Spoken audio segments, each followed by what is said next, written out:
I pulled the key that Pax gave me from my neck and put it in my bag, setting aside the Father, welcoming the Reaper, and letting the old rage take hold.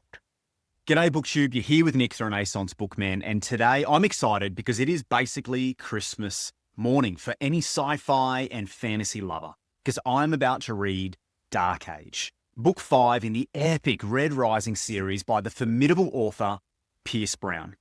I have just finished a progressive reading vlog on Iron Gold, where I sat down, told you my thoughts, where I was up to, gave you my ideas of where I thought the story was going, and even threw out some theories, some far-fetched, some logical, some that have already proven to be false, and little things that I think could still come true at the end of Lightbringer, in Dark Age, or even in Red Gold at the conclusion of the story. That was a whole lot of fun. But now that I've finished that progressive reading vlog for Iron Gold, I'm going to do the exact same thing for Dark Age, and I'm really, really excited to dive into this book.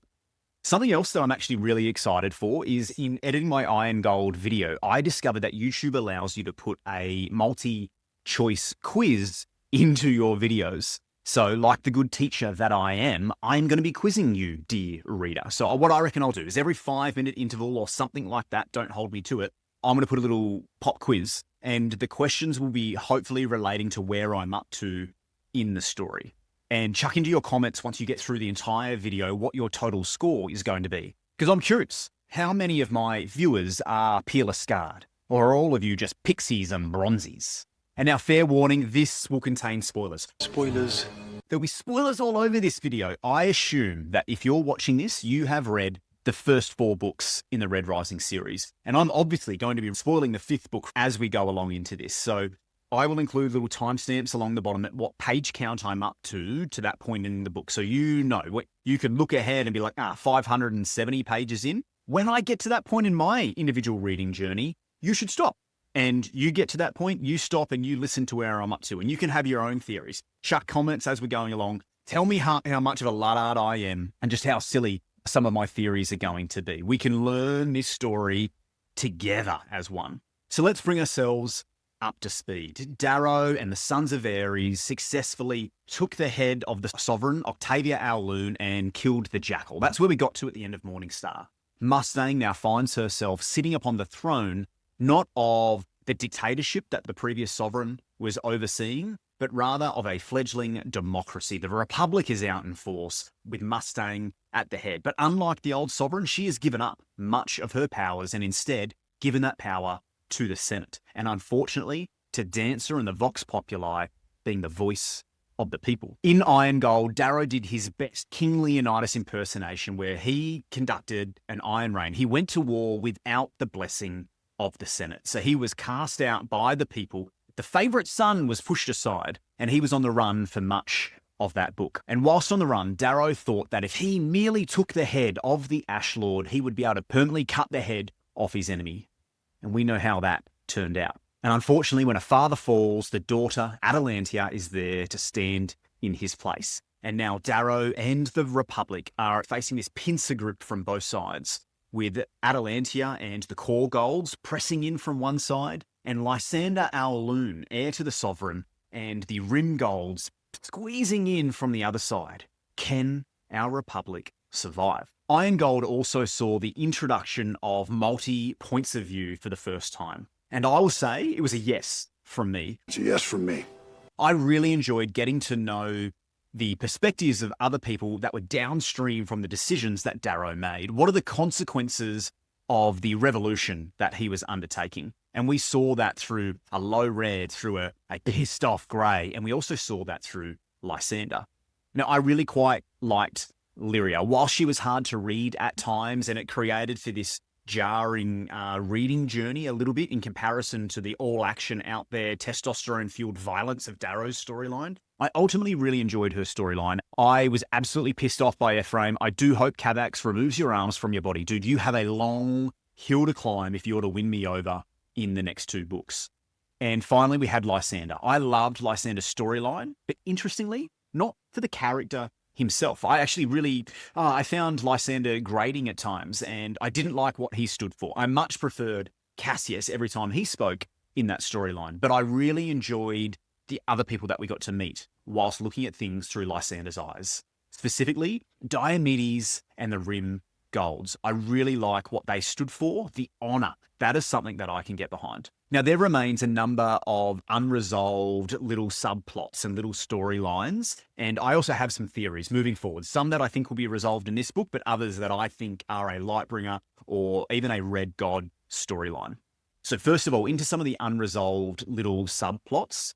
I think there is a whole lot of unresolved tension still between Sefi and the Obsidians and Darrow. Darrow gone done messed up Aaron, and he has severed himself from his key fighting force. I don't know what that's going to look like going forward, but I feel like these two forces need to butt up against each other at some stage, whether it's in this book or the next. Now, I also was quite critical of some of Darrow's choices in the last book. I don't understand why he left Pax's fate, his son's fate, up to Mustang alone. Being a father, that is not what I would do. There is no one that can look after my kids as well as what I can. So I found that really fascinating, and I felt a little bit isolated from Darrow kind of for the first time, because he and I are quite clearly equals, right? Like we not at all. But that was the first time that I didn't really understand his decision-making process. And with with Lyria now being captured by Victra, it appears that Mustang the Sovereign has lost her key witness, her key voice that she needed to win over the Senate. And as a result of that, I think Dancer and the Vox Populi will continue to be a thorn in their side,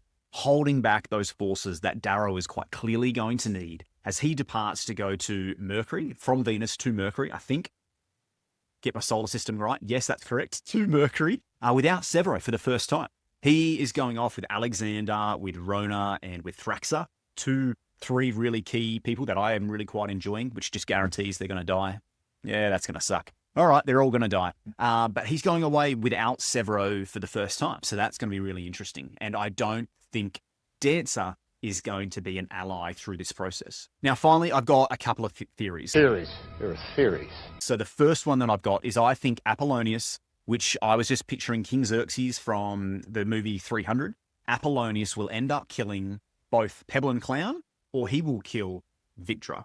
And if it's going to be Pebble and Clown, it'll happen in this book. Those two will die this book at the hands of Apollonius. If it's going to be Victra, that is a Lightbringer storyline, and this will drive a permanent wedge between Darrow and Severo. That's theory number 1. Theory number 2, Atalantia will die from touching a night lily. Night lily is that cell-eating, flesh-eating plant that we got just that tiny little Easter egg in Lyria's storyline. And if it's going to be Atalantia, which I think it will be, that's where all my votes are going, that'll be a Lightbringer storyline.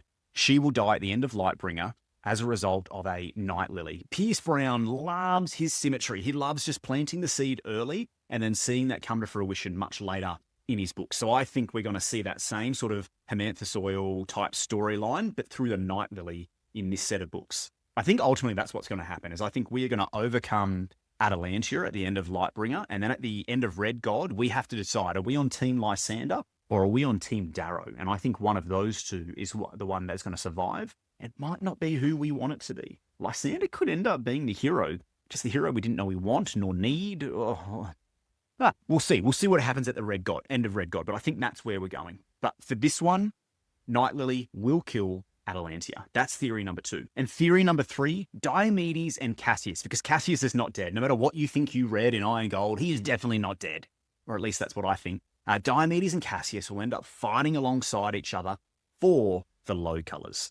I think Diomedes will fill the role of Cassius in this next 3 to 4 books, and he will end up flipping from his peerless guard and his sovereign and all of that existing society. He will flip from them and come across and end up fighting for the low colors. Why? Because I think he's actually in love with that pink that we got a couple of touch points from, not in the pink way. Stop that. That's naughty thinking. A couple of interactions with, how about that? From in Iron Gold and in Lysander's story. It was the one that had the moment of relief in her eyes when Lysander didn't take her to bed, and when Diomedes' eyes lingered on her for slightly too long as she left the room, and Lysander was like, oh, that's interesting. These were 2 little things that were never sort of resolved, and I think Diomedes is ultimately in love with this pig, and I think he, through that love, will end up fighting for other low colors, and I'll be here for that storyline. I'm going to root for those 2 to do something fierce. As I said in the last one, probably more than I would root for Darrow and Severo as a duo, which is interesting. Now, I'm beyond excited to jump into this book. This is going to be so much fun. I cannot wait. I'm going to have to demonstrate a lot of restraint to actually stop, put the book down, turn the camera on, and start talking, and not just keep reading ahead. I am really excited for this one. I want you to come along on this reading journey with me, because this is going to be a whole bundle of fun. And so tell all who hear, the Reaper sails on Mars and he calls for an iron rain. Until next time, ciao. I range across the 30-kilometer front, everywhere and nowhere. I fight 2 obsidian berserkers until they crawl legless toward me, still swinging their axes. Just picture the visuals. Come back, you coward. 'Tis but a flesh wound. Just a flesh wound. Booktube, that was awesome. I have just finished part 1 of Dark Age. I'm 143-ish pages in, and that was so much fun. We have just claimed victory over Mercury. Oh, I haven't had that much fun, I don't think, since Darrow first called for an iron rain on Mars back in Golden Sun. That's how enjoyable that whole section was. 143 pages of like non-stop actions. We had twists, we had turns, we had storm gods, we had Lysander jumping out and for the first time, joining his first iron rain. We had Olympic Knights dying. We had, that was so much fun. You need to read it. Read this book. That was so much fun. So what I found really interesting was that was just Lysander and Darrow's perspective. Just these two bouncing back and forth, almost one for one, as we were taking the fight to Mercury. I was critical of Pierce Brown's pacing at times in Iron Gold, in that I didn't feel like all of his points of view were firing on the same number of cylinders at the same time. That was not the case for that whole section. Focusing on just those two perspectives who were both involved in the same conflict, fighting around different parts of the map, having different perspectives of what was going on, different understanding, and then we could appreciate both of them and then have them cross paths very, very briefly and very devastatingly for poor old Lysander. But that was really good. The momentum stayed and it was high the entire way through. That was really enjoyable. And I think we got to see what the consequences are of Darrow fighting 10 years of non-stop warfare. It hinted in Iron Gold, following the fight with Wolfgar, where I was like, hey, that was really impressive. The fact that he had all this excess capacity where he didn't have to resort to killing blows and this do or die kind of nature. He could take his time. He could fight off 10 different wardens at the same time, despite not having any armor on him, and take all these non-lethal blows. I was like, the dude is back to his best. But then we didn't see it in the subsequent conflicts because he was at a technological disadvantage. That was not the case in the Battle of Mercury. Darrow was at his absolute best. That final scene where it talks about him flying across the 30-kilometer front, just plugging holes and wreaking havoc everywhere that he goes. The genuine fear in Lysander's team when he heard the howl for the very first time. And I thought that was perfect. Lysander should not be as battle-hardened and as competent as what Darrow is. And we got to see just how much better Darrow was in that conflict. He flew through there, just absolutely destroyed that entire party and then continued on. And it was just like, they're not even worth going back and making sure that they're all dead. They are inconsequential to what we're trying to achieve, and just continued to storm on.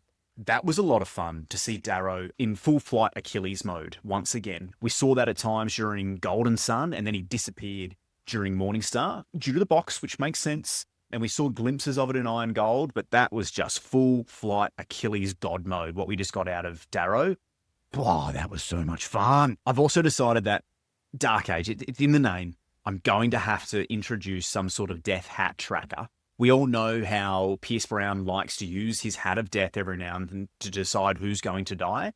And I feel like we're going to lose track of all the key characters that die throughout the making of this book. So what have we received so far? We've had the Love Knight and the very first scene when Darrow beheaded the Love Knight. Tongueless did not survive long. Seraphina, that might come as a bit of a shock to some. And I can accept if people say that they felt like that death was a little bit cheap. But to me, I'm really okay with this. That is what war looks like. You could almost be critical of Brown for the plot armor that he places around key characters throughout all of these Iron Rains. Like, you're coming out of a spit tube at 5 times the speed of sound, and people are just like shooting at you with a railgun. More main characters should die during that process than actually do. So I'm actually really okay with Seraphina just dying because she gets hit by a railgun. Like, that makes sense. That's war. that's what it kind of looks like. Generals die due to stray bullets or due to shrapnel all of the time. So I'm okay with that. That makes sense. Unlucky for you, Seraphina. Your part here will obviously be invoke some sort of response out of the Rimgolds, but your name came out of the Death Hat. Unlucky for you. So yeah, Love Knight, Tongueless, Seraphina, Orion. Yeah, that one was interesting. To see that Darrow was the one and he was willing to pull the trigger. Leadership is heavy. Leadership has consequences, and you have to make unpopular decisions at times. We've seen him do that. Shipyard, the dockyards, whatever it's called, Ganymede. Unpopular decisions, and there are consequences for those. Yeah, but Orion, I don't feel like I ever formed a relationship with Orion. Like, we knew that she was formidable, she was blue, so she was good fun in terms of her back and forth, but there was never a personal relationship. And then we've got some maybes. Alexander, maybe. I'm really hoping not. I like Alexander, but yeah, we don't know at this point in time. He's blaming himself for a whole bunch of things. That honor piece coming out, he would do well fighting alongside Diomedes, perhaps, but we don't know if Alexander is dead. I really hope not. I was enjoying the Rona Alexander piece, the couple of pups. That was cool. So I hope he's not. But Dark Age, he probably is. 60% chance Alexander's dead. The other one as well, not Ajax, but Ajax's father, Atlas, the Fear Knight. That interaction that he had with Darrow. Did he die during that piece? It was ambiguous to me. I actually went back and read it again when I was like, did he die at that stage when Thraxa came down and there was a missile that went off, and then we just didn't hear of the Fear Knight again from that moment onwards. He didn't re-enter the combat. So did he die during that? I don't know. I'm putting a question mark on that one. And the other casualty that we have is Lysander's right eye. That definitely melted off. That's disappointing for you, young Lysander. But I'm not at all actually that disappointed. So Lysander lost an eye. Fair enough, you fight Darrow, you're going to have to make some sacrifices. The other thing that I'm actually really enjoying, not that I enjoyed all of those deaths, but the other thing that I'm enjoying is how many different factions we have that are plausible that could be in pole position at some point in time. Obviously, you've got Darrow and the Republic. They could come out on top here. You've got Apollonius and the army that he's got behind him. He was not involved in this conflict at all. He just sat over there on Venus and just watched it. So, like, letting his army just grow and get larger whilst everybody else has got depleted. So Apollonius is a threat. You've got the Rimgolds led by Diomedes. They are undoubtedly a threat. They are holding on to some very fast warships that nobody is tracking. And then you've got Atalantia and the Grimace family, Atlas and Ajax. If Atlas is still alive, I'm not sure. They could easily be a contender here as well. And then obviously you've got Lysander. There are a bunch of people that are still loyal to Octavia. So you've got 5 different factions that could quite legitimately and plausibly come out on top. This is an interesting conflict.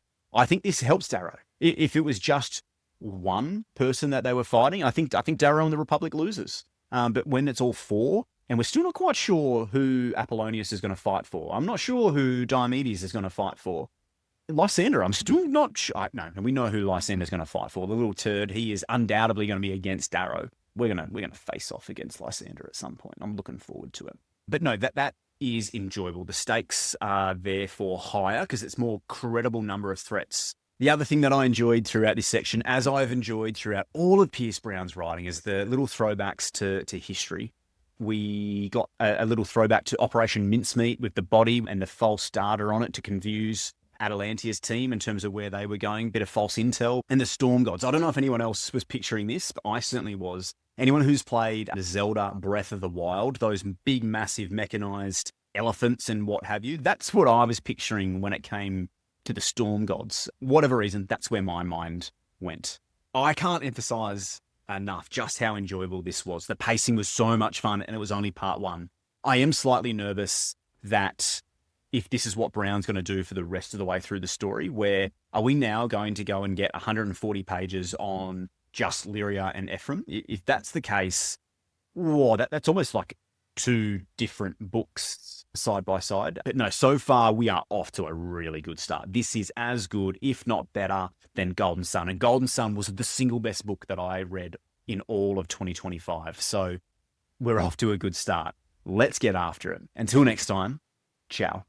G'day BookTube, you're here with Nick the Renaissance Bookman. Welcome back to my progressive reading vlog of Dark Age by Pierce Brown. I'm up to page 240. It's been about 100 pages since I spoke to you last. And we've had a huge pivot. We've just had the conquering of Mercury, or the retaking, the securing of Mercury, and we've had a huge pivot. Now we go into that political maneuvering. We've tied off one of those loose ends that I spoke about at the start of this video, where we now understand what Sefi's been doing and what she's playing at and where she sits relative to Darrow. We've also seen Mustang do her best Odysseus or Margaret Thatcher impersonation and really lean into this political maneuvering and the jostling that's required when you're the sovereign, I guess, of a republic. And we have learned that Dancer, yes, Dancer is now chief douchebag. Step aside, Ephraim. You are moving down into second place because Dancer apparently is the biggest, baddest traitor that there is right now. Traitor! I'll be honest. That one came out of left field. I was not expecting this. Hands up if you were expecting Dancer to be the one to be a traitor. Chuck down in the comment. If you saw this coming, chuck down in the comment section and let me know why. What was it that gave it away? Because I was blindsided by this. Roke in the past, we could see that coming. The writing was on the wall and Darrow even saw it. He was just unwilling to act on it.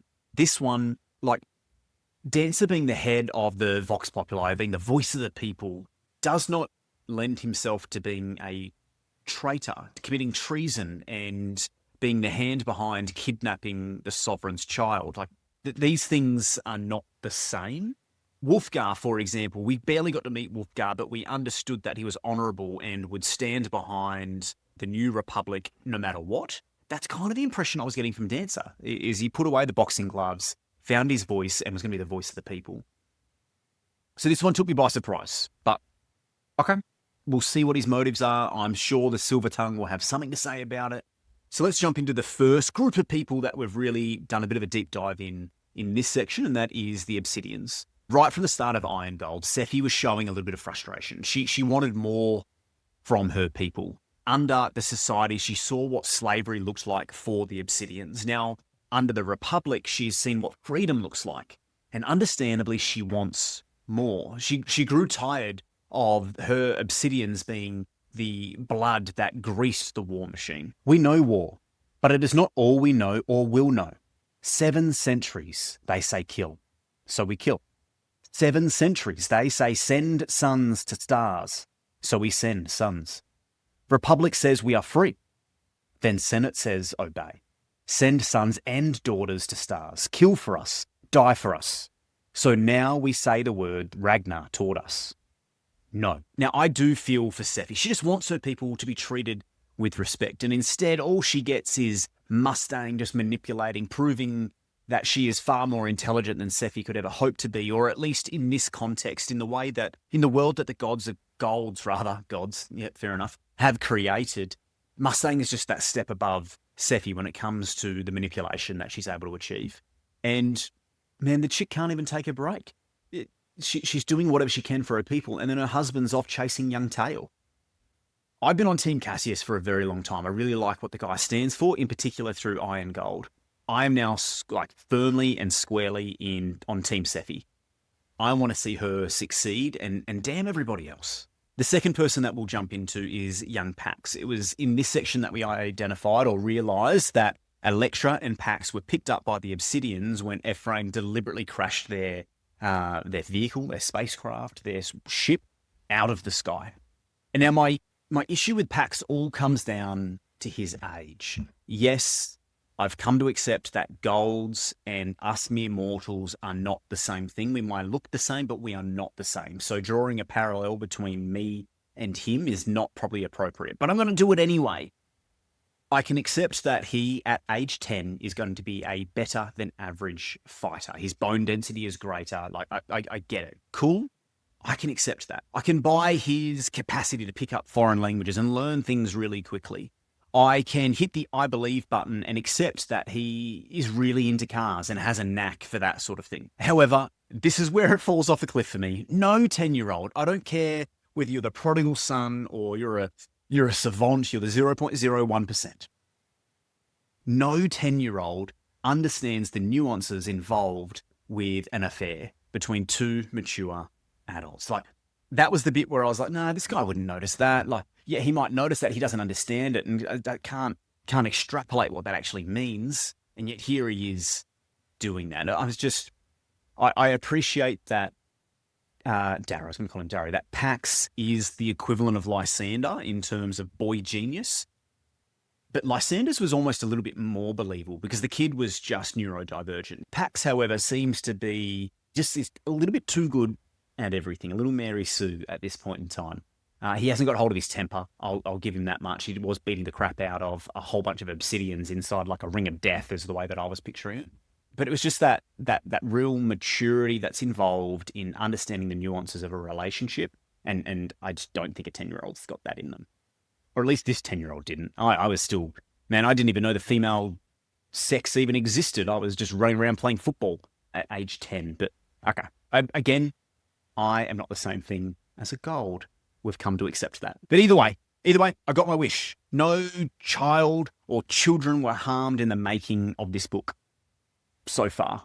And Ephraim, you've got away with a little bit here, and it's largely less to do with you and more to do with Dancer being an absolute douchebag. So congratulations, you've come back to second place. You've still got a lot of making up to do before I forgive you for your role in Iron Gold. But let's jump into the main focal point of this last 100 pages. Like in that first part where it was just the two different perspectives of Lysander and Darrow just sort of working in consort with each other. This one was like 90% Mustang, 10% Ephraim.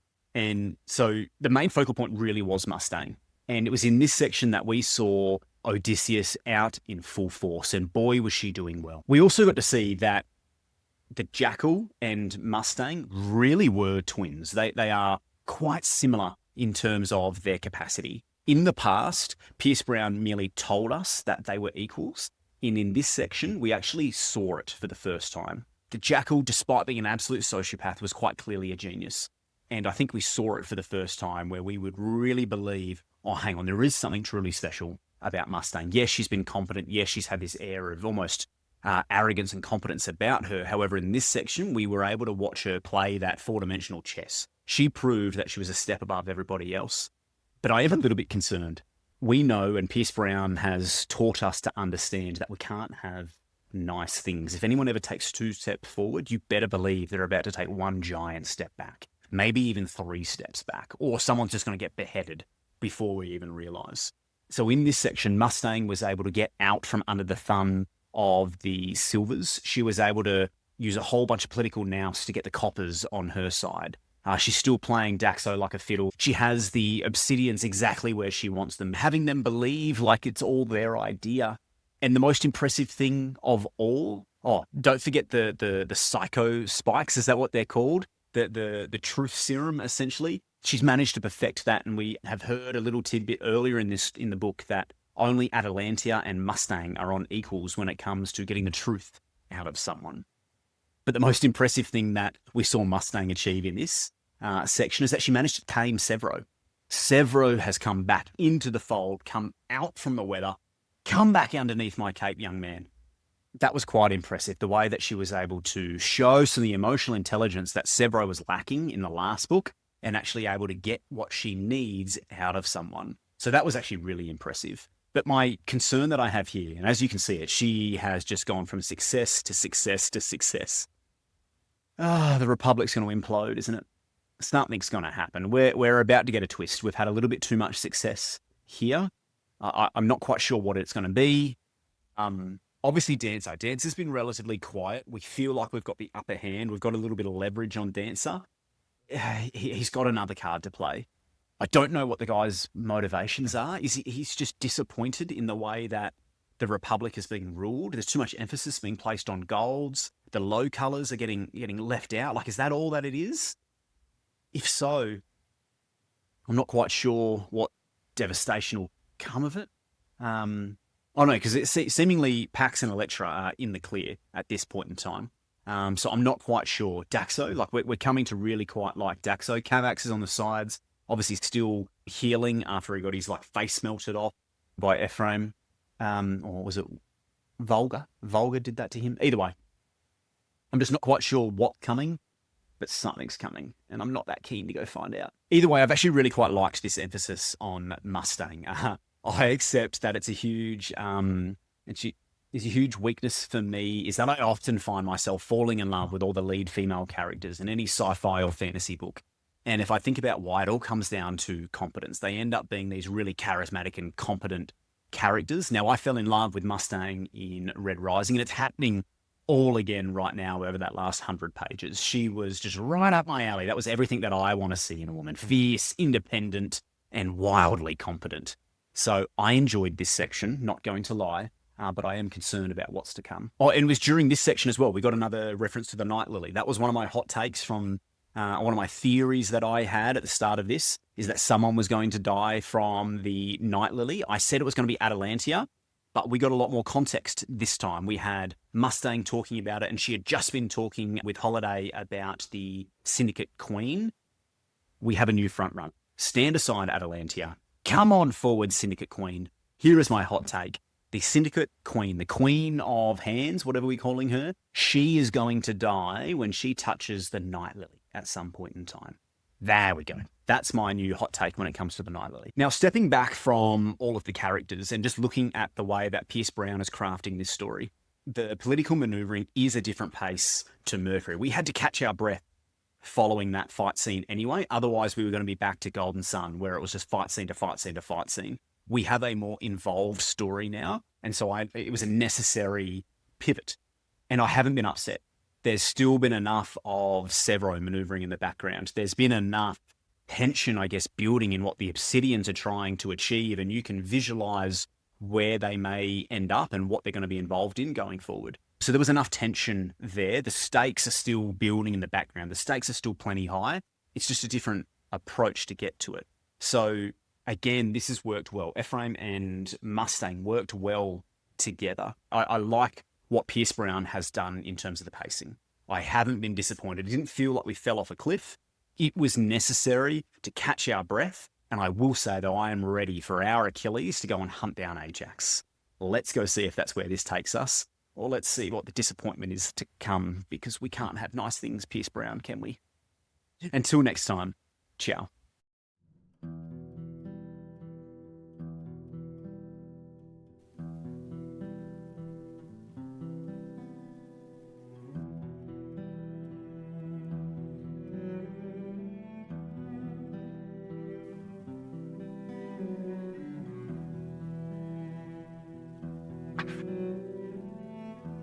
27 pages. I read another 27 pages.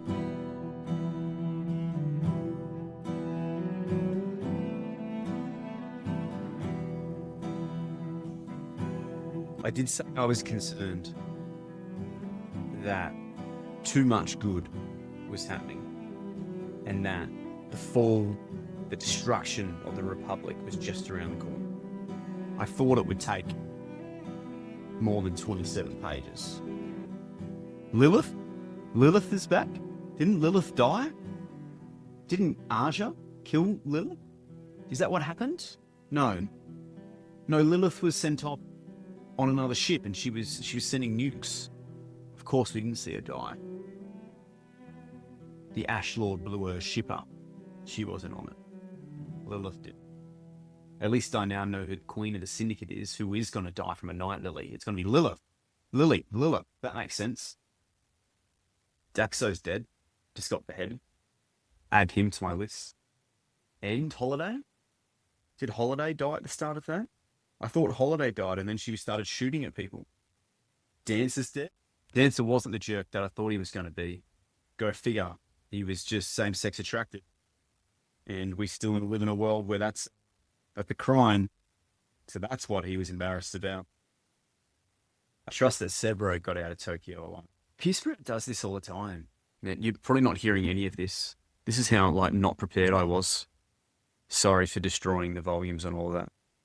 I haven't even put my blue things up. Make my Martian soldiers mist. Soldiers, that's plural, not necessarily just Holiday. And she wasn't a Martian. She was from Earth. I'm not sure Holiday dies. I think Holiday survives. Daxo's dead. Daxo and Dancer and the Republic. He doesn't hold back. This is brutal. The things that they're going to do to Mustang is not going to be PG. You see whose name starts top of the next chapter? Darrow, the boy's going to be pissed. I feel unwell. All I had to do was wait 27 more pages. Okay. Until next time, ciao. Tall for a red, she hacks at Daxo's neck with a hatchet till his head dislodges. She holds it by its spine. Without looking, she flicks Daxo's head to the mob. He was a man who could have ruled worlds if he had even the smallest ambition for it, who chose to serve the people, even though he despised them. He did that for me. G'day, BookTube. You're here with Nick, the Renaissance Bookman, and I'm now 350 pages in. I've just finished part 2 of Dark Age, and it's getting dark. It is getting dark. I'm not that pumped about some of the things that I've just read. You saw my reaction when I was a disheveled mess, didn't have my microphone out, didn't have the lights on in the right areas. That was my authentic reaction to the day of the Red Doves. What a scene, though. Pierce Brown. What a scene. Let's pour one out for Daxo Al-Talamanus, where so many characters in the Red Rising universe are just these perverse, driven by power and greed and all of this backstabbing that occurs. He is someone who was true and honourable to the very end. I enjoyed that scene, this bare-chested man with big burly deltoids holding on to the scepter, just yelling Lionheart. That would make really cool visuals. I don't know if we're ever going to see a film or a TV series adaptation of this, but that would be a really cool and really powerful scene. So, Daxo Al-Talamanus, I salute you, sir. Now, our list, we're going to add a few names, extra names now to Hat of Death Tracker. So obviously Daxo makes it to the list. Dancer, I apologise for what it's worth. I was very quick to label you as a traitor and treasonous. I did say that I wasn't quite sure what his motives were for committing treason, and that's because there were none. You merely had another guilty pleasure, and you did not deserve to have your head removed for that, but you were. So you now make it to the list. Dancer is now dead. That's another one right from the beginning of Red Rising who now has had their name struck off from the list. So Dancer is dead. Daxo's dead. Cicero, not really a main character, but you are a peerless Scard who is worthy of a name, so it's worthy of mentioning. So Cicero, you are now dead. Well done, Lysander. And I fear Alexander. I feel like we can now actually say that you're dead. That seems slightly more conclusive. No, we are not going to remove the asterisk from your name. Lilith is back from the dead. So, and we didn't get to see her die. So why do I now have to pronounce Alexander dead, the guy that I actually do like, just because somebody else says that you're dead in this book? Unless I see you die, you're not yet dead. So Cassius, you're alive. Alexander, you're still alive. So that's my new rule. I'm going to leave you up there nonetheless, dude. You just got a little asterisk next to your name. I haven't even got Cassius on the list. At least I didn't anticipate putting Cassius on the list. Maybe I'll add you now, a little asterisk, just so that for dramatic effect, I get to remove you from the list at another point in time. But the list is getting long. It's a few too many deaths for my liking. Let's just slow that pace down. We're going to run out of main characters. Pierce Brown's going to have to keep inventing other random cousins and brothers of random peerless Guard and noble families to keep the story going. So let's just slow the killing rate down, please. For anyone who's been watching my videos for a while now, you will know that I like to draw far too much meaning out of random little sentences. So why would we expect this book to be any different? Let me do that again now. I find myself thinking about Pax. I can only hope that my wife has found him by now, that they are together and that the fleet is coming for us. Hope. Hope won't bring back Orion or my men, but my wife deserves it. And here, shorn of everything else, I am sustained by her strength. Darrow has been able to maintain this sense of purpose and this optimism despite the situation around him. I first came across this idea, the Stockdale Paradox, when I read Jim Collins' book, Good to Great. It's a terrific book. It's business orientated, but it barely reads like a business book. So I would encourage everyone to read that. It's a good book.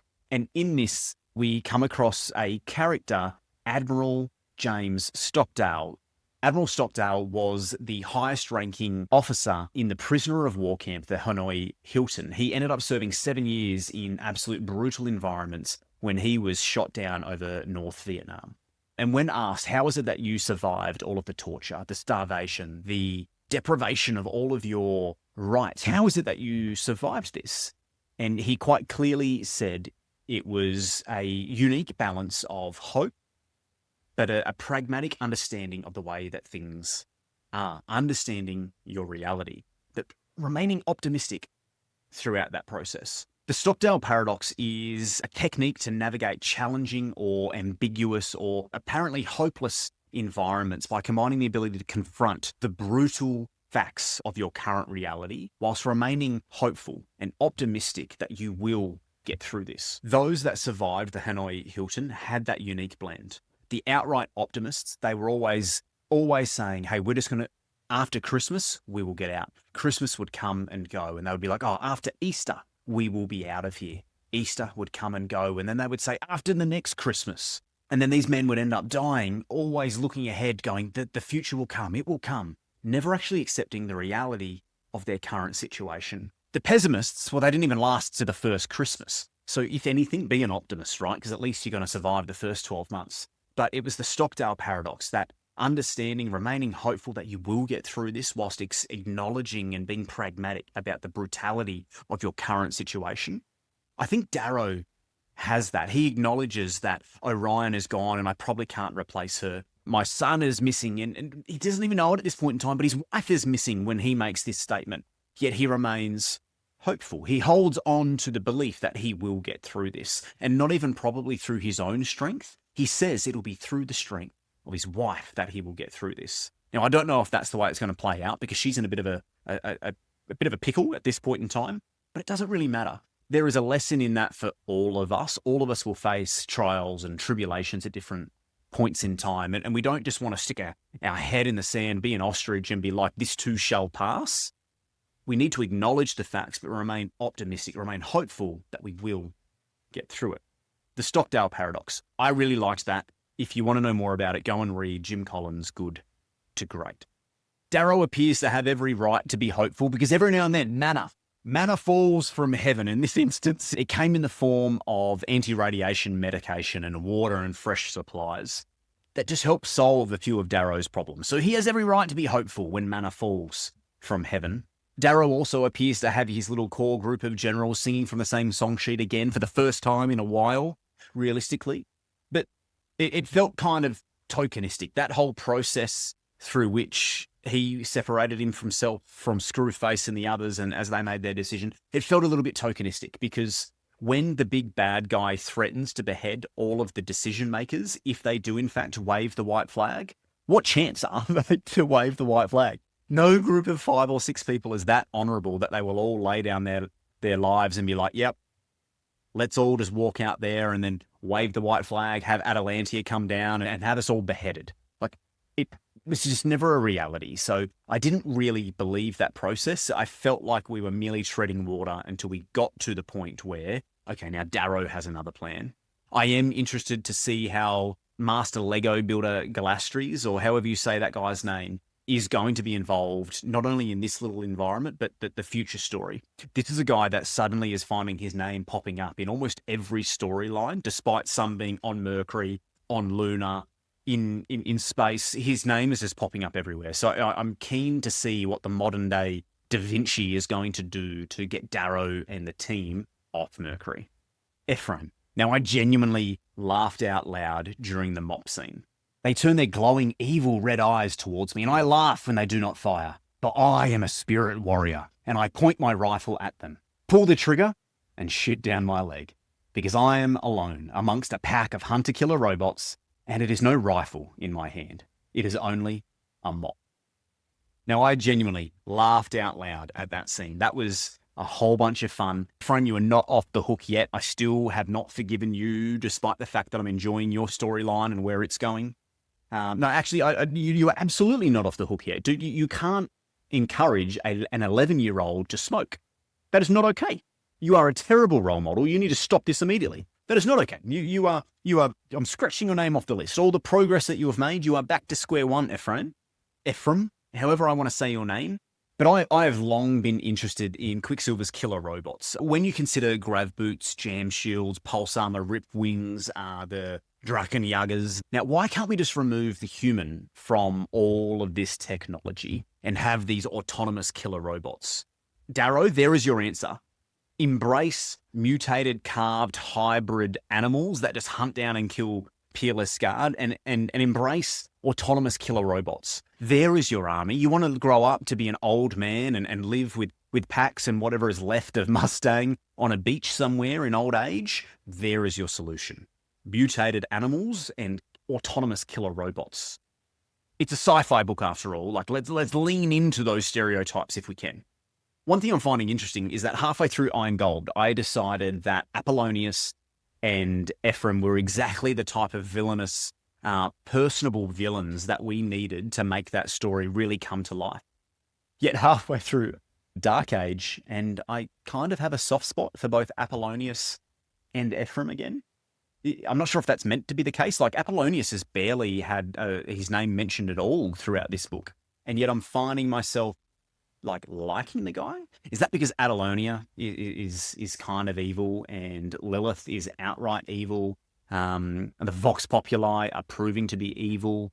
And oh my goodness, Ajax. Like, I find this troublesome. Gold are put up on this pedestal as being these superior humans. We know they're physical specimens, but they are also so learned and they are just so knowledgeable and highly intellectual.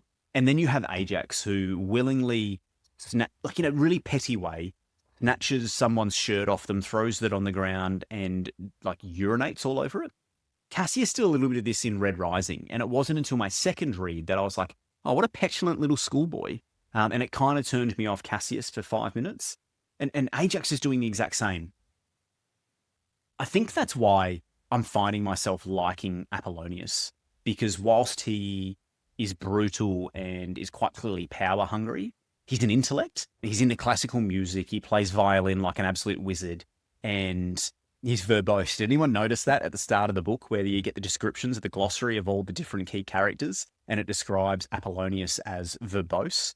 Thank you, Pierce Brown. I really enjoyed that. Got a chuckle out of me. But no, so I find myself liking Apollonius, and I think that's why I like current day version of Cassius and how honorable he is. Why I liked Daxo, the honor that he had, and Diomedes. Again, honor. Honor is a key word here. Honor is not a word you can use to describe Ajax. And so, I don't know, I find that doesn't fit well with the model that I have for Gold, and in particular Peerless Guard. In the military, you have this, everyone will be able to understand this, Top Gun. Everyone's seen the movies. Top Gun, this upper echelon version of what is already an elite group of people, these fighter pilots. And they go away and do this extra course, and they become warfare instructors, right? And they wear a separate patch. They become these patch wearers. And one of the first words used to describe a patch wearer is humility. And that is what the words that I think about when I think about a Peerless Guard. Like, you are the upper echelon, the top 0.1% of the golds. Humble is a word that should be used to be able to describe you. You're willing to be teachable. You're willing to learn. You're happy to adapt and overcome situations because you are humble. You're not arrogant. You don't assume you know all the answers. So this is something that I've really quite struggled with, and it's a struggle that I've had all the way back to Red Rising, right at the beginning. Now, I don't know. I guess in the end, I'm just keen to see Ajax die at some point in time, hopefully by Diomedes. Actually, that'd be cool. There's another theory that I have. Diomedes will kill Ajax. The humble Storm Knight will kill the arrogant Storm Knight. I have another theory. That one I feel really confident with. Lilith will die from a Night Lily, and Diomedes will kill Ajax. I knew there was a reason why I was going on this monologue, because my brain needed to get the time to develop this new theory. Well done, brain, in a humble way, because I'm a humble Peerless Guard. No, but I was actually expecting Apollonius. As I was reading this, I was expecting Apollonius to come down and help Darrow. Helping Lysander, I guess we can deal with that. Lysander is now blind, wandering around. I wonder if he's going to find Mickey at some point in time to get his eyesight back. But if not, okay. Lysander can be blind. He's got the mind's eye, after all. On that. Now, I've actually really enjoyed a lot of the way in which Pierce Brown acknowledges the literary influences that he's had. And he does so in a really direct way. Like he outright name drops places, names, characters from Lord of the Rings, from Ender's Game, Dune, right? The Mind's Eye just feels a little too Bene Gesserit for me. That it felt out of place and it was a bit jarring to introduce this aspect now. Both Lysander and Pax have come across as a bit of a mentat. They seem to have those sorts of abilities at a really young age. And that's kind of the way that you would explain just how special those two individuals are at such a young age. So mentat kind of makes sense there. But even with that other throwback to Dune, it just seems a little too close to home to introduce the Mind's Eye now, to be the voice and all of these other Bene Gesserit-like skills. But I don't know. I like it. I don't know. Maybe I'm making too much of that. Has anyone else found that one in particular, the Mind's Eye, a little bit jarring, a little bit out of place? I don't feel like we breadcrumbed that well enough. It feels like a book 5 storyline almost. Maybe it got mentioned once throughout Iron Gold in terms of embrace your fear. Fear is the mind killer. But if not, it's a very modern thing. Maybe that makes sense because we barely got to know Lysander until we hear his perspective in books 4 and book 5. So, okay, I'm talking myself in circles here. Pierce Brown, you're allowed to do whatever you want. I'm really enjoying your writing.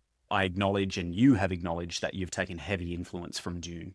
Dune's amazing, by the way. Read those books if you haven't already. Okay, enough of that. I'm going to go get stuck into part 3. I'm powering through this. Like normally, I've said to a whole bunch of people, I normally read and then I will listen to the audiobook about 100 pages behind where I'm up to. I'm reading too fast to give myself the time to catch up on the audiobook. So I'm sorry, audiobook, you'll catch up when you can. I'm powering through this. Let's keep going. I think enough people have died now. Pierce Brown, if you're watching this, I know you are. Maybe just back off on the killing of people. You've got to run out of characters to kill. So let's go and see a whole bunch of victories with no deaths to key characters that I like going forward, if that's okay. Until next time, ciao. He's the biggest human I've ever seen. A long white tail of hair writhes like a pale snake over his head in the Null G. His armour looks too heavy for any man to use in gravity, even him. It is weightless now, thick, rough and jagged, festooned all over with spikes that are almost as long as those that make the crown atop his skull helmet. He's real, Volga whispers, gripped with awe. The dark fairy tale of her letters appears. Volsing far. His voice is a deep vibration. He's looking right at me. No, through me to Volga. Volga, I offer you these stains. All right, G'day BookTube, you're here with Nick. 452 pages in my reading journey on Dark Age, and this was a quirky little section. A lot has happened, and most of this last section, last 100 pages thereabouts, has been in the Obsidian storyline. We got to meet the big bad, the Volsthingfar, and see the level of destruction that this new breed of Obsidian pirate, is what I'm going for, is able to absolutely wreak. The havoc that they're able to wreak on the common modern day gold. Because the gold, like, they're amazing, but they need time to adapt to the enemy that they've got. Sefi, in this section, she revealed to have a strong hand. Take my strong hand, child. Here, take my hand. Up-and-coming future leader, Freehold, the one that is deft at many things. She had her name plucked out of the hat of death. Thank you, Pierce Brown. You've added another name to our tally. Ozgard revealed that he's nothing but a lying charlatan. But before he did that, he actually gave us one of the best indications that we have ever had about what is to come. More on that later. Volga is the daughter of Ragnar. Who would have thought that? Not me. I did not pick this. This is not something that I saw coming. I guess it kind of makes sense. The amount of breeding grounds of the low colours and the whoring that the golds and pinks do, it only makes sense that there are some bastard sons and bastard daughters born out of wedlock that are existing in our storyline. And that might be the clue to something we need a little bit later on. Lyria now has a parasite sucking on her brain that gives her sweet martial abilities. We needed a level up from her, something to level the playing field, and I think we've got it now through the parasite figment. And Ephraim has kidnapped the kids again. Well, sort of. He sort of kidnapped the kids again. I didn't really ever think that kidnapping would be a matter of perspective, but here we are. So, Ephraim, You're not yet on the Christmas card list. I might nod at you, though, if we go down the street. That's where we're up to at this point in time. You've still got a bit of making up to do. Ozgard, we said Ozgard had a bit of a prophecy and an indication of what is to come. So let's read that now. What I have seen was no trick. Fire and ash will come, an end of worlds. Serpent will strangle wolf. Lion will battle lion. Darkness will battle light. Sister murder brother. Son murder father. Father murder daughter. This is what the fire told me. All I have seen has come true. Brown absolutely loves to foreshadow what is to come in his storylines. We've seen that through the symmetry that he uses to great effect. Other times he breadcrumbs you along the way, or he gives you these little Easter eggs for you to remember and bring back out at the appropriate moment. Never before has he hit us in the face with a shovel. My brother Cassius hit me in the face with a shovel. Thanks, little Nicky. This was as blunt as it gets. Let's explore this. I actually jumped into the glossary right at the start where we've got every single name, who they're related to, and how that works. Because as I was going down this list, I didn't have a lot of plausible outcomes for many of these, and so it didn't really make a lot of sense. So let's explore this together. Serpent will strangle wolf.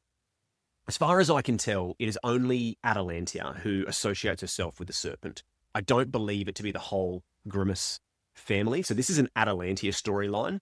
That makes sense. But what I don't like is the wolf aspect of it. If the snake is going to strangle the wolf, then it's Howler 1 or Howler 2, is it not? With Darrow or Severo. I don't want Atalantia to strangle. It says strangle, not kill. Okay. She can restrict their movement. She can cut them off. Atalantia, you are not allowed to kill Severo. You are not allowed to kill Darrow. Okay. She won't kill Darrow. Darrow and Lysander have to battle off at some point in time for light or darkness. Ooh, that's a matter of perspective. Darkness will battle light. I wonder who is who in that. They both perceive themselves to be the light. Darrow is second-guessing himself on that every now and then, but I think ultimately he believes he's still fighting for what is right. Yeah, he definitely believes that. So that's an interesting one. Okay. But, Atalantia. Don't kill Severo, please. Lion will battle lion. This one, is Mustang not the only member of her family left? Hic sunt leonis. Like, there is no one left to fight unless there is the estranged stepbrother that no one knows about, or the twin sister that was hurried away. Well, she's already a sister. The triplet, the other member of her family that she never actually got to meet. Perhaps that's the only way that I can see this makes sense, because as far as I can tell, she's one of one when it comes to lions. Darkness will battle light. Initially, I got images of the Lightbringer Selenius's razor, but I didn't really have anything good to play on that when it comes to darkness. Maybe Lysander and Darrow, I like that. And it's a matter of perspective who you think is darkness and who is light. A sister, murder brother. Now, we have very few actual sibling relationships, as far as I can tell, sister and brother ones. So I had to go that next step, where it's like a sister or like a brother. Vitra and Darrow had that relationship. Mustang had that with Daxover, that no longer makes sense. And Mustang kind of still has that to a degree with Severo, but not quite the same brotherly love. But again, none of those really make sense. The only one I could think of is if it was past tense. If Mustang pulling the feet of Adrius, of the Jackal's legs at the end of Morningstar, is what this actually means. I don't know, but if you want to go all the way back, then I could probably find answers for absolutely every single one of those. I could, and I'm not going to, but so I don't think it's past tense. So I got nothing. I got no valid answers when it comes to sister murdering brother. Son murdering father. I think I get one here, and it's not Pax killing Darrow. That's not how this is going to play out. It's Ajax and Atlas. I could foresee the situation where Ajax, in his greed and arrogance and pride, murders his father. I've still got questions around Atlas. I understand Ajax's motivations, and I'll talk about that at some point, I'm sure. But Atlas is a bit of a mystery to me. He's feared by so many, and more so than Atlas or Atalantia. But I don't quite understand his motivations. He's a bit of a fish out of water. He's a rim gold that's been assimilated into the core gold way of life, but then he was outed by them, by the old sovereign. I can see a situation where there's a betrayal here, and Ajax kills Atlas. So I think I'm onto one there. Father murdering daughter. Severo killing Electra is just not going to happen. That would destroy the man. Cavax killing Thraxa. The only way that this one makes sense, not in hand-to-hand combat, this one could make sense where Cavax makes a decision for the good of the sovereign, and in doing so consigns his daughter to death. I think that could be possible. But that's all I've got. I don't have a lot on these. Jump to the comments. If at page 452, not beyond, because 453's probably got an answer on it. That's the way that this has been going for me thus far. 452 and before, are there some storylines here that I'm missing with fathers murdering daughters and sons and all sorts here? What have I missed? Jump in the comments, let me know which one that I missed. What was clear as day and obvious that I just outright missed? Why am I the fool? All right, I don't have many theories there, but I do have a new theory. I breadcrumbed again, thank you very much. A little Easter egg. Appreciate you, Brown. It's just past Easter for me when I'm recording this. Volga. Someone will stab Volga in the heart, or at least where they think her heart should be, on the left side of her chest. And then that she will fall down. The person who's been fighting her will stand victorious, turn around, boasting of their recent battle fame, only for Volga to rip the blade out of where her heart should be and then stab the person from behind and actually gain victory. So hear me now, quote me later. Someone will stab Volga on the left side of her chest, thinking it's her heart. Nay, heart's on the right side. Test tube babies for the win. That's a theory that I've got. This one will come true. Something that I was really excited for at the start of this book in the Battle of Mercury, and it was through Lysander's storyline. It was all of the different factions vying, the political maneuvering, vying for power, when you could see a way that any one of these people could end up in pole position. You have Atalantia and the core golds. You have Lysander and his version of the core golds. You've got Apollonius and what's left of his version of the core golds. Diomedes leading the Rim. Darrow and what's left of the Republic. Sefi and her Alltribe. And now you've got old mate Volsingfar and whatever brand of piracy and anarchy that he stands for. All of these different groups of people could come out victorious. It's really fascinating. It's on a knife's edge. A Selenius stiletto, perhaps, is what it's on. And it's through this aspect of the storyline that I've realized that I'm probably going to really enjoy Game of Thrones. George R.R. Martin. Bit of an honesty moment, confession here. I've never read nor watched Game of Thrones. Gasp. I know, sacrilege. I'll get to it in time, but first I need to conquer this. Page 452. I'll stop procrastinating so that I can eventually go and read some George R.R. Martin. But right now, Pierce Brown has absolutely got me enthralled, 452 pages in. Until next time, ciao. The Abomination. G'day, BookTube, you're here with Nick. We're now 544 pages through Dark Age. It'll probably look the same. It's barely been 100 pages since I last spoke to you, but so much has happened.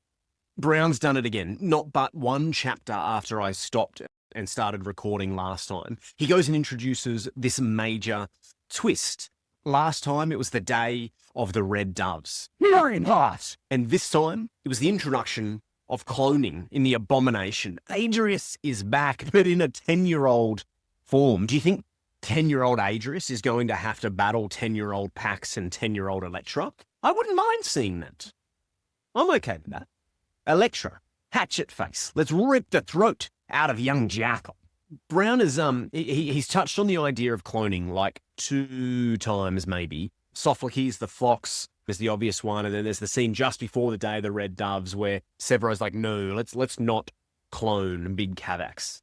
But each time, I guess I never considered that this was going to be an outcome. This was not a possibility for me. I only ever saw cloning. I considered cloning, but through an ethical lens. I've been heavily influenced by a recent documentary that my wife watched in which humans are uploading gigabytes and gigabytes of recording of a loved one into a large language model, an AI engine of some sort, where they can then talk to the AI engine after their loved one has passed away and still have a conversation with them. It sounds like them and it thinks like them. It's interesting and it perverts the grief process, perhaps. I'm not here to cast judgment. It's really interesting.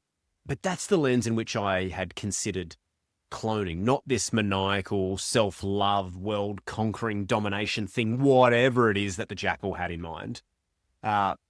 Okay. I don't know if I love this aspect of the storyline, but I do enjoy Jackal v Mustang. Like that's when those two are going at it, that's a really sophisticated conversation and one that I actually quite enjoy, and the difference in perspective that those two people bring. I also wish we had this before I recorded the last one. Lion v Lion, like this one makes a heck of a lot more sense. Mustang will continue to fight the Jackal. We didn't see him die at the end of that scene, so he is not yet dead. You've taught me enough about how you write now, Brown, that I don't believe the Jackal to be dead.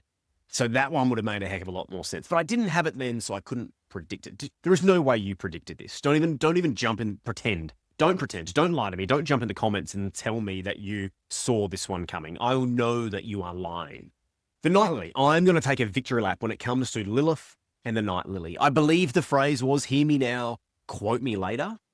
I called this one, but I'll be honest, I'm actually a little bit disappointed in the lethality of the Night Lily. Like the way my interpretation of when it was first introduced is that you get pricked on this thing, and it will just eat your DNA alive from the inside. It just eats your cells alive. But apparently all you can do is just like chop off an arm, couple of fingers, patch it off half your face, and you're good to go. Lilith just chopped her face off. Why? Because she got stung on the nose by a bee. That is extreme. I'm not sure I could be a gold. I don't think I could survive in the world of peerless scarred. I'm not convinced that I can hatchet off half my face. But Lilith, you are a different breed to me. That was a fun scene. What I will say, though, that things are not looking good for Pebble and Clown. Severo's probably a little bit too important to die at this stage of the book, I think. Another prediction. Hear me now, quote me later. Both Pebble and Clown will die, and one of them will be in this self-sacrifice Romeo Juliet, if you go, I go kind of thing, to save Howler number 2. Pebble and Clown will sacrifice themselves to save Severo. Severo will get himself out of the clutches here of the Vox Populi and the Jackal and all of the Bone Riders. Bone Riders? Yes, Bone Riders. Pebble and Clown, they're not long for this world. Their names are about to be plucked from the death hat. That'll be disappointing. I liked Pebble and Clown. I liked those two. Anyway. Now, Lysander. I said right from the top that Lysander was going to be a formidable character, but for very different reasons to what Darrow was formidable. It all came down to his intellect, his memory, and not just his like physical intelligence, but he is proving time and time again that it's his emotional intelligence that is one of the things that sets himself apart.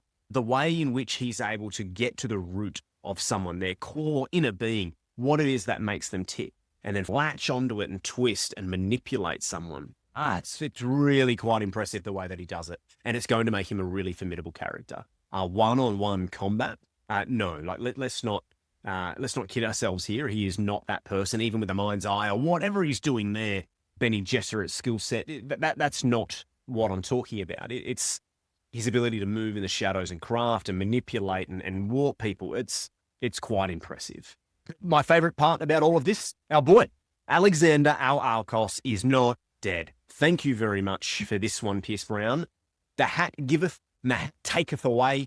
You took away Freeheld, the girl that was deft at many things. You took away poor old Theodora, but I am taking Alexander back out of the death hat. Scrap that one off the list. I like this guy. He's plucky, he's arrogant, he's highly competent. He reminds me a little bit of Cassius, and I think that's why I like this guy. Anyway, back to Lysander. What I find fascinating about Lysander is that, and I touched on it before, this light versus darkness piece. Lysander believes that he is honorable and true, and that gold is still the right part of this pyramid to be able to lead in society, and that they just merely lost their way. We just need to embrace this iron gold heritage that we've got and shepherd the people.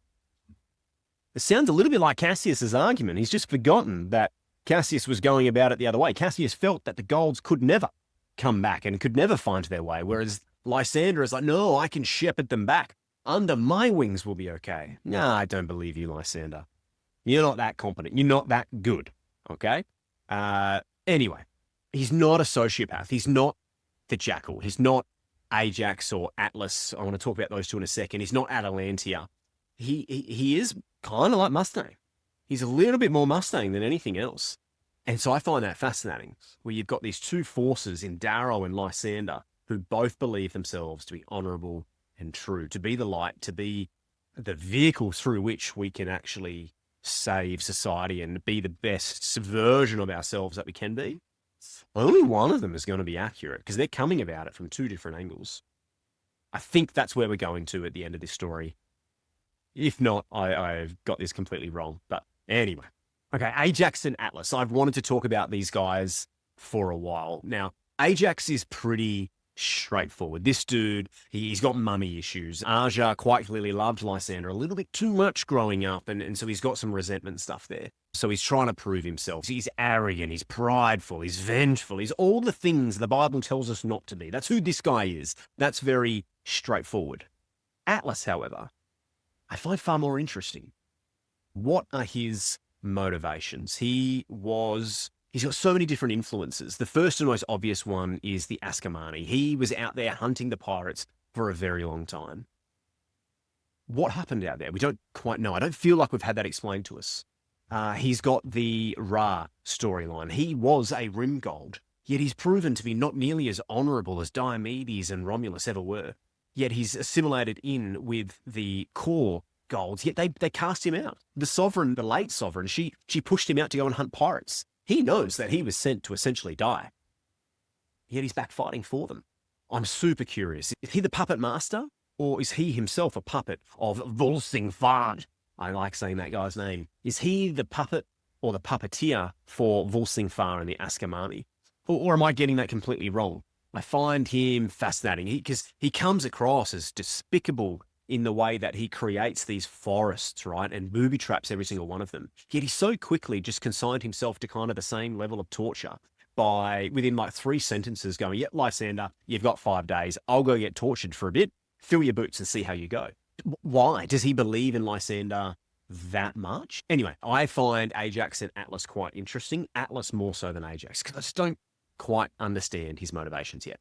Speaking of personalities, this comes back to Pierce Brown. You're going to know your author. He breadcrumbs you along the way. We've had like 4 or 5 mentions of Mickey, but no actual appearance of Mickey. What has Mickey been up to? We've heard that he obviously did his job, best job with Screwface, that he fixed old mate nephew's eye. And that's about it. Mustang said, I think I know what he's been up to. So he wasn't doing something for her, but someone related to that, for Victra, for Theodora, for Cavax, for someone. Mickey's been doing something. Mickey's been up to something and it hasn't yet been revealed to us. I've got no amazing theories around that, but could be Cassius. Speaking of which, there's that moment where Cavax is talking to Mustang as she's lying on the bed with stab wounds all over her. And he's like, fear not, little one, is not all over. The same person who told us that the Rimgolds have entered the fray, I have sent to Mercury to save Darrow. And I initially thought that it was Apollonius, but then I was like, stop, Nick, that makes absolutely no sense. It is our boy Cassius. He is alive and he is back. And I'm looking forward to it. I want to see Cassius get there, call out Lysander, the little worm that he is, and be like, Darrow, let's go murder the dude. They're not going to murder him, but Darrow will survive because Cassius will save him. And it's going to be glorious, these two fighting alongside. I wanted it to be Cassius and Diomedes. It still could be, but it doesn't look like it's going that way. It's going to be Cassius and Darrow. The boys are back. Mars is back in force. Let's get after it. Just need to add Severo to the group. Get Jack Severo up with some of that, not the Hemanthus or whatever it was, the stim stuff that came from, the oil change, whatever Trig called it. You know, the thing that I'm talking about. Let's introduce that to the party and just watch those 3 go nuts. I feel like Apollonius. Do you reckon? We've barely seen any Apollonius. Do you feel like he is just fighting on an island by himself? He quite clearly doesn't like Atalantia. So he's against Atalantia. He's not necessarily for Lysander. Didn't outright help Lysander. Is he for Darrow? He respects Darrow. Undoubtedly respects Darrow. Darrow also didn't blow his head up when he had the chance. Is Apollonius going to fight for Darrow? I don't know. We'll see how that comes. I'm just excited that my boy Alexander and Cassius are back. I obviously have a type, and that's the type. I like that they're back. All right, it's time for me to go. 5:44 or whatever it was that I said. Things are heating up with Sefi. The Volsing Far. I want to see what's going to happen with here. We haven't had enough yet of Volga and what's going on there. There's also been that whole side story happening with Volga and Victra and Lyria. I'll get to that at some point in time. It's feeling very Star Wars-ish. I don't know, for the little introduction that we've had thus far. Anyway, until next time, ciao. They've got her. They've got her and Ulysses. A stone lodges in my throat. Then I see crows fluttering around an odd-shaped tree. Something is wrong with that tree. I stumble toward it, my heart knowing before my head, pulled along by the dread weaving its fingers through me. The crows scatter away. My shadow darkens the tree. My legs tremble. My knees buckle. I fall to the ground, unable to accept it, unable to look away from the small trickle of blood that winds down the bark, unable to understand why they... Nah, not gonna happen. Not reading that. BookTube, this was quite clearly, it must be, the darkest moment in all of Dark Age, and I hope it's the darkest moment in all of Pierce Brown's writing. That was not fun. I've been pretty vocal about my displeasure of Lilith through Ephraim targeting 10-year-old kids in Pax and Electra. This was exponentially worse. This isn't okay. I don't enjoy reading this at all.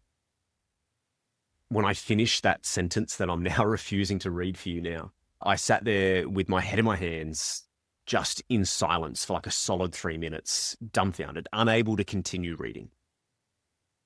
Got me right in the feels.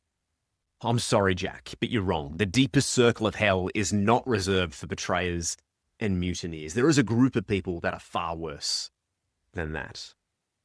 Looking on the bright side, taking a positive view here, surely that's as bad as it gets. I can't think of a situation that could be worse than that. So it's only onwards and upwards from here. It doesn't matter who you kill and how you do it. It can't be any worse than that scene right there, that description. I'm nothing if not an optimist. Okay, moving on from that scene. I'm now 654 pages in. I'm right at the last one. This is the start of part 4, I think it is, called Pride. That's ominous. I'm coming up to the business end. Darrow and Lysander, it's about to go down. My boy Cassius, I think, if my theory is correct, is back into the fold. I'm really looking forward to it. Before I give myself the opportunity to go and read that aspect of the book, let's touch on Lyria's storyline, the enjoyable, if not maybe unnecessary side plot. Not totally unnecessary, it had its place. This part of the book felt very different to everything else we have read. This read like a Star Wars film, right? With the dark undertones of A Handmaid's Tale. You've got this ragtag trio and this plucky uprising grabbing the civilian populace, supported by Luke Skywalker and an X-Wing, destroying a ship and overthrowing the evil Red Hand. As I said, this was very different to Darrow and Lysander and the battle for Mercury, or Mustang and the political intrigue of Luna. And I think Brown understood that he needed to intervene. He needed to introduce something for Lyria to be able to survive in the world that Brown has created. And he did so through Figment, through the parasite that's leeching off her brain at this point. Because otherwise, Victra and Lyria have no right to be involved in the same fight scene. If Brown wanted to introduce violence, to introduce a bit of action to Lyria's storyline without her merely just being an observer, just being a passive participant in the process, then he needed to intervene. And whilst it smells a lot like plot armor, I'm okay for it. I enjoyed the agency that it gave Lyria and the role that she started to take, the little bit of confidence that she started to have. Because otherwise, Victra and Lyria, these two don't mesh. You can't have them involved in the same fight scene. It just doesn't work. And so Brown was able to successfully diminish Victra's capacity post-birth and raise Lyria up to a standard where she could exist on page at the same time as Victra. And I liked the combination that we got there. Otherwise, what it would have been Uma Thurman from Kill Bill and Ginny Weasley from Harry Potter, except Ginny doesn't get a wand in this instance. She has no magic to speak of. She's just that awkward girl in the first one who just giggles and runs out of the room awkwardly when Harry first appears on screen. Uma Thurman would have a field day with that type of innocence. But Brown was able to overcome that. What I like here as well is that Brown has left plenty of space, right? Plenty of space for both Figment and thus Lyria to level up, to keep working their way up, to become somewhat competitive with maybe a grey, perhaps, if not a gold, never a gold, but maybe a grey or a brown or something like that. So I'm looking forward to that. There is still plenty of story left to be told through Lyria's perspective in the next book and possibly in the second book after that. But before I move on, how cold was the scene of the killing of Harmony with the Pit Vipers? Totally badass. Victra and Lyria. I liked it. I was high-fiving. I was pumping my chest with you girls.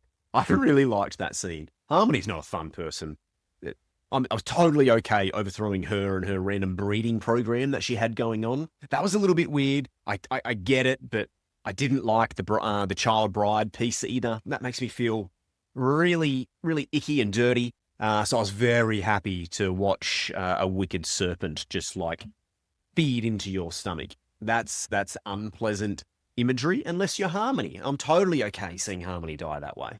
Now, Ephraim. Okay, mate, you might not be a total arsehole. I think your name is back on the Christmas card list. Not that you'll be reading anything that I send you. You made a selfless decision. You went back to try and help for no good reason outside of wanting better for somebody else. But you kind of fumbled the ball at the 1 yard line here. You done gone died right when we needed you just to be pragmatic and shoot some dude in the head. And you didn't do it. And I see that you wanted to, but it's a moment too late. You've already dropped the ball at the 1 yard line and someone's run the ball 99 yards back for a touchdown. So that was less good. But no, you've redeemed yourself. It took a while for me to come around, and perhaps seeing you being a puppet of Lilith and Adrius, there's no shame in that. Many other characters have fallen victim to his exploits and to his political maneuvering. So I forgive you a little bit there, Ephraim. But the Death Hat had an absolute field day in this 100 pages. We lost Ephraim, we lost Harmony, but eat a bag of beans, you absolute witch. And we lost Sefi. I feel for Sefi. At least I know now that Cavax doesn't have to be the one to kill Thraxa. I'm okay with that part of Ozgard's prophecy not being what I anticipated. Old Volsing Var and being the father of Sefi and all sorts there. So I'm okay with that. Sefi did with her little strong hand was, she just didn't stand a chance, did she? And I feel for Sefi. She just wanted more for her people. She saw what slavery looked like under the old sovereignty. And then she saw what democratic revolution meant for her people. And she's like, no, we want more. This Alltribe piece, and it just didn't get there. I think she will get there. I think she will get there in time. It's just there's a lot of hurt and hate to be had before the Obsidian people get what they want. And it will be through Volga. I'm rooting for Volga. We'll see how that goes. With the killing of Ephraim, I'll be interested to see if Volga gets her own storyline in the next book, or will she be pictured alongside Lyria? It's probably going to be the latter. Lyria is probably going to be the one that's going to be working side by side with Volga. Because there's no way Victra now disappears to go with them. She's going to be pissed. And I'm keen to see a little bit of Golden Sun Victra with that arrogance and swagger. A little bit of maybe Morningstar by Felicia moment, if you guys can remember that. I'm keen to see that come back from Victra. All right, this was a quick update. Like I said, I'm right on the home stretch here. Super keen to see my boy Cassius, Darrow and Lysander go back to action. Bit of Alexander and Thraxa to be introduced to that as well. We'll see what Atlas and Ajax have to do in this final scene. But ultimately, we'll see if this is a Darrow-Lysander moment. I'm keen to see Cassius in that first moment that he comes back. I would love to see him like spat out of a spit tube and land in between them and then get into a battle with Lysander. Lysander can't die yet, but I don't know, I'm keen to see how Cassius is introduced. I'm excited. I'm enjoying this book. This has been so much fun. Let me finish off the end of this one. Until next time, ciao. He levels his blade at me.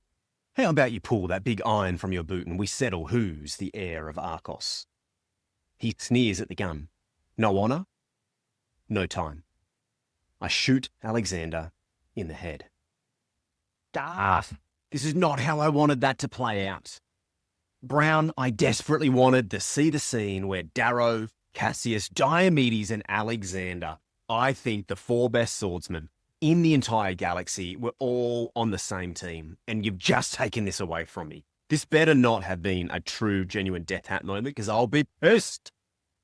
I've finished. The book's back out. I've got the dust cover back on. Dark Age was so good. 757 pages.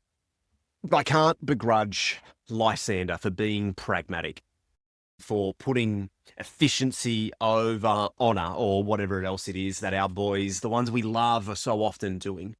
There have been so many times throughout this book, throughout all of these books, where I have just been screaming at the page, shoot him! Damn, Your Honor! Just shoot him in the head right now! You're going to regret this! Don't worry about the torture. You don't need the intel. Just shoot him. Trust me in this one.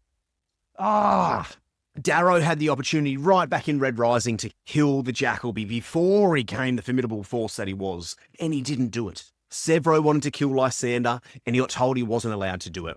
The Jackal himself had an opportunity to kill Victra and Darrow at the start of Morningstar. Instead, he got all arrogant and shoved him inside a table. Atalantia had the opportunity to kill Lysander, and she hasn't done it on 2 occasions now. I think she's going to regret that. Darrow had the opportunity just now to kill Atlas, and he didn't do it. He's like, no, I need the intel that this guy's got. I've got to get him back to my wife. For you. I think Adrius is also the Abomination. Is going to regret not killing Sevro. I think Sevro's going to get away.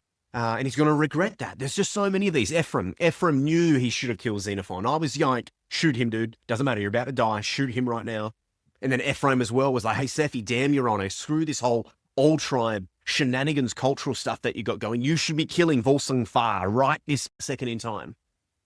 Oh, and every single one of them would have regretted it. Hey, like, don't let bad people live. And yet our guys that we love, the Iron Golds that we love, Darrow, Cassius, Diomedes, I think we're going to come to love Diomedes. All of them are honor bound. They don't want to do it. Like, they can't do it because they feel like they're standing for something greater. And here is a break in time. Lysander, no honor? No, just no time. A break from that character where they're just truly honor bound. Damn the consequences. Just gets real pragmatic all of a sudden. I want to find out. I'm really curious to know whether or not this is a permanent shift in character or if this was just a moment in time.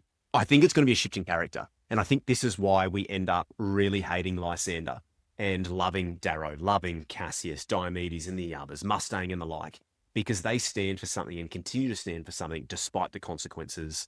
So I think this is why we end up hating Lysander. But again, I can't begrudge him for that moment as much as I hate. No, screw him. Screw you, dude. I liked Alexander. I wanted to see him like destroy Ajax, Atlas, whoever. I feel like I'm lying if I was to say that I didn't think for a moment that Alexander could have been the one to eventually rule, because I feel like Darrow's going to die. Darrow can't keep surviving. Darrow was going to die at some point in time, and it wasn't going to be Pax that was then going to take on his mantle as sovereign or whatever that sort of looks like. It was going to be Alexander. Oh, not anymore. Can't have that anymore. Can't have nice things, can we, Brown? Oh, Death Hat, screw you. What I do find fascinating here is that I've given my sweepstakes throughout this story of who it could potentially be sitting as Lord Sovereign once it's all said and done. I think the sweepstakes have narrowed a little bit with a few people joining powers. Lysander and Atalantia, they're not on the same team. We know that. She doesn't know that. Maybe she does. Maybe she's more intelligent than that. Or maybe she's so freaking arrogant she doesn't know that yet. But you've got Atalantia and Ajax.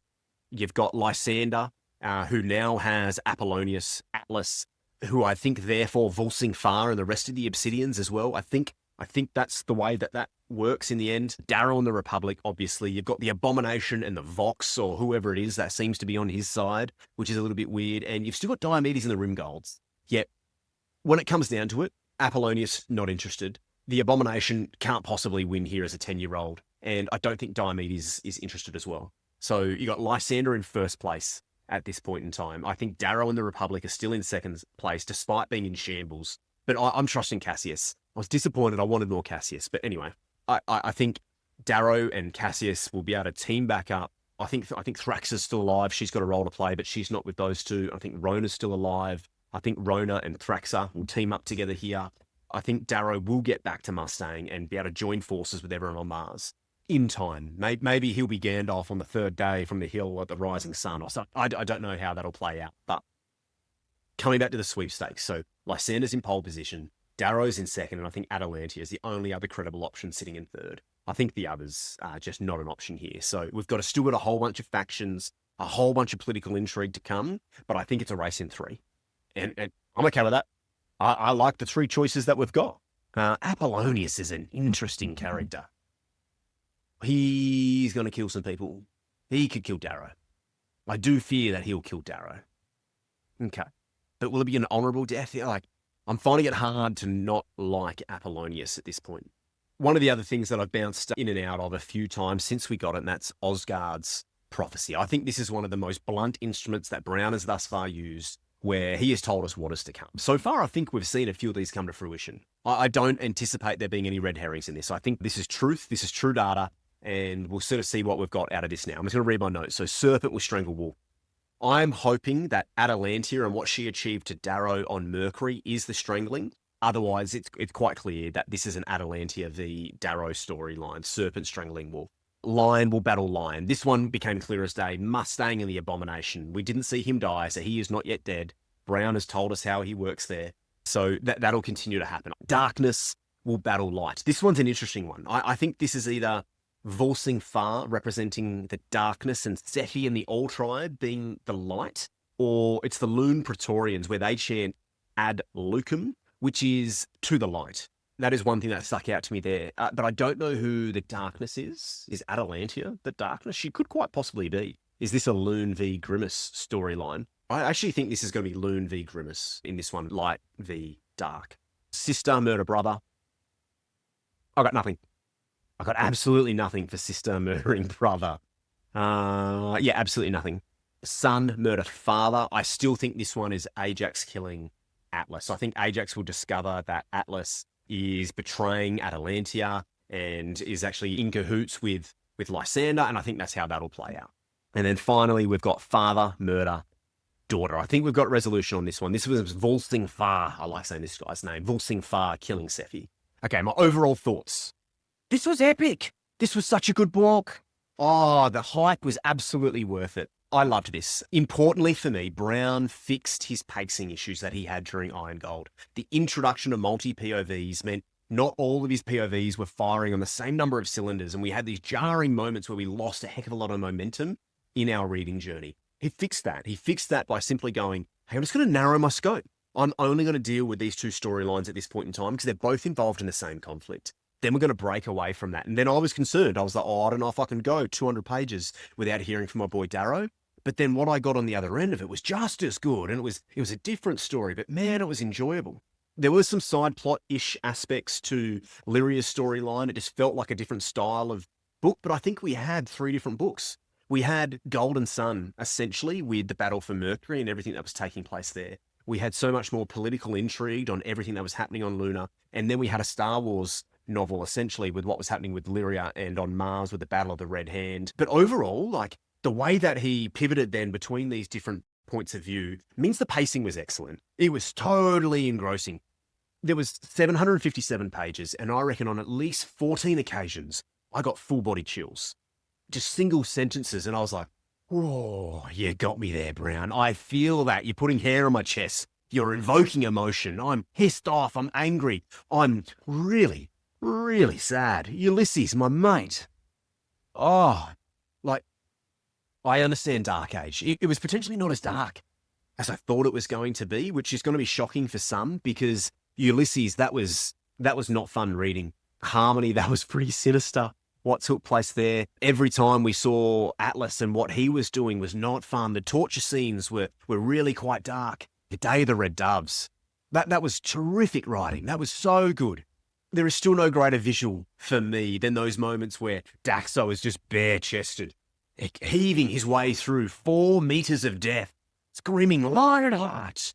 The visuals of that, I can picture nothing but it was Zack Snyder. Was Zack Snyder the producer of 300? If not, I apologize. But the movie 300, that is all that I can visualize in that moment in time. So much of this have got those visuals for me. So enjoyable. I think cover to cover, Golden Sun might possibly still be my favorite book. But overall, The Day of the Red Doves and that opening part, the battle for Mercury, which was very Golden Sun-esque, it's got to be the most enjoyable reading that I've ever had. This was such good scenes, such good battle scenes. I absolutely loved it. The tactical decisions, the difference, the way that the momentum moved in and out between either side on that storyline as we bounced between Darrow and Lysander and what was taking place there. Neither was fully in control of their environment. And I absolutely loved it. We had some really tough decisions to be made by Darrow in particular. Lysander got a rude awakening as to what war was actually like. And that all felt genuine. I was there for the ride. I didn't yet hate Lysander quite like I do now. So I really enjoyed that opening scene. The battle for Mercury, absolute chef's kiss, first class for me. This book was so much fun. The other moment in this book that really, really got me was the no honor, no time. That one really got me in the feels because I think it was a pivotal moment. This is a line in the sand moment where Lysander is going to deviate from the rest of our heroes and demonstrate that he is no iron gold. He is going to end up being the exact thing that he's trying to stand and fight against. I think this is his hero to villain moment as well, whereas the rest, Diomedes, this dude is honor bound. Cassius is going to die an honorable death. My name is Cassius Albellona and I have my honor. Yes, you do, sir. And I think Darrow to a fault is going to continue to be honourable. And I think this is the moment where Lysander proves that he is not them. And this is why we hate him so much, I think, is how this is going to play out. Okay, now moving ahead, let's look forward to Lightbringer. I love making predictions. I've made a whole bunch here. I'm doing my victory lap still on my Lilith Night Lily projection that happened right the way back in Iron Gold. So I got one right. Hey, I got one. We'll see how this plays out. Cassius came back, but I think that was pretty darn obvious. Everyone saw Cassius coming back in the way that he did. But let's look forward. Let's have some theories. What am I positing is going to take place in Lightbringer? I'm expecting to see a heck of a lot more Cassius and Diomedes in the next one. These two guys are far too charismatic and honourable not to see them coming forward in the next one. Even Apollonius has suggested that Diomedes is possibly the greatest swordsman, the greatest razor fighter that he has ever seen. So we're going to see a heck of a lot more of these two guys going forward. I'm expecting to continue to see Lysander to be ruthless and continue on that path of being really pragmatic and choosing efficiency over honor. And this is why we'll end up hating him. I think Pax and Electra, the two 10-year-old bunky kids, will end up killing 10-year-old Adrius. And I am here for it. Hatchet face. Let's go. Let's absolutely destroy him. I think Pax potentially has the Mind's Eye already happening naturally for himself with his little mentat abilities that he's got there. I think that's going to be fun. But no, the two 10-year-olds will face off against their fellow 10-year-old and our team will come out victorious. Both of them better survive. I'm not keen to see 10-year-olds die. Thank you very much. But except for Adrius, he's not really 10. He's an Abomination. We're not going to call him his name anymore. If in doubt during war, you need to dehumanize the opposition. If you look at any conflict throughout history, that's exactly what we've done, and I'm going to do it right now. Don't judge me. Not a human, an abomination. So Pax and Electra will kill the Abomination. That is a prediction that I have for Lightbringer. I think Volga will eventually kill Volsing Far, and she'll do so because he will stab her in the heart. Nay, not in the heart, on the left side of her chest. Her heart is on the right. She'll jump up, kill Grandpa. She'll kill Grandpa, Volsing Far, and then be able to unite the Alltribe under her banner, or something like that. She's not exactly the leader type, so she's got a fair bit of development to do here. We'll see if Brown does that, or if he just very much tokenistically is like, oh, big bad guy died, she feel void. I don't think she's that type of character. Mind you, Sefi wasn't necessarily. Maybe Sefi grew into it a little bit as well, but there's my next one. Volsing Far will think he's killed Volga. Hasn't done. She'll stand up and kill him in return.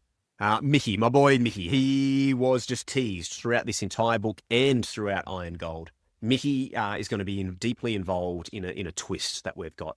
There's going to be a moment where all of a sudden someone carved is going to come into play here, and it's just going to really bamboozle you. I hope it's going to be flesh-eating, gold-hunting wolves, mutated hybrid carved wolves that are going to be hunting down and killing it.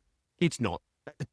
Brett, this is my storyline. This is what I want to do. Why are we killing all of our humans when we could just carve animals? Volga would be a bit upset with me, willing to sacrifice all of the animals. But apart from that, I am sorry, Volga. I care more for the humans than I do these mutated hybrid animals that we could be creating, but we're not. We're missing a trick here. Darrow, you're missing a trick. You want to flesh out your numbers? Red Hand, why did you bother trying to just breed your way into a future? You should have just carved your way into a future using animals. You missed out on a trick, Harmony. Unlucky, the Pit Vipers got you. I think Ajax will kill Atlas. That'll be one of the premonitions, Ozgard's prophecies. That'll come true. Ajax will kill Atlas. And Pebble and Clown will both sacrifice themselves, Romeo and Juliet style, if you go, I go type of moment to save Severo. I think Severo will get away from the Abomination, not a human, the Abomination. And I think Pebble and Clown are going to die in that process. There's some of the things. There's some of my theories. That's your theory.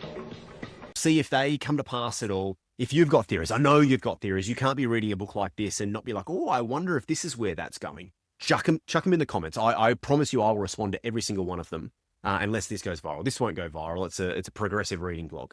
I will respond to every single one of them. Tell me what some of the theories you have before page 1 of Lightbringer. Don't jump in the comments if you've already read Lightbringer. Don't be a jerk. I'll delete that comment if I find out it to be true, because I don't want to ruin anyone else's reading journey. This is so much fun to just plan ahead. This is why we read, right? This is so much fun. Okay, overall, this was 5 stars. This is an S tier caliber book. The multi-POV worked in this one. I said from Iron Gold that I liked the transition, but I'm going to trust Brown to get slightly better with his pacing, and he absolutely nailed it. This had fight scenes that were reminiscent of Golden Son. This had political intrigue. This had a whole bunch of stuff. It had the ups, it had the downs. Boy, did it have downs. Ulysses, my boy. Alexander, I'm sorry. They had some moments. Day of the Red Doves as well that were just really gut-wrenching. But this was such a good book. Pierce Brown, I'm loving your work, sir. This is, if not as good as Golden Son, it's the second best book that you've ever written. And I've been told that Lightbringer is even better. I don't believe it. There's no way you can continue to elevate here. Geez, it's impressive. I trust that you guys have been enjoying this nearly as much as I have been. Until next time, ciao.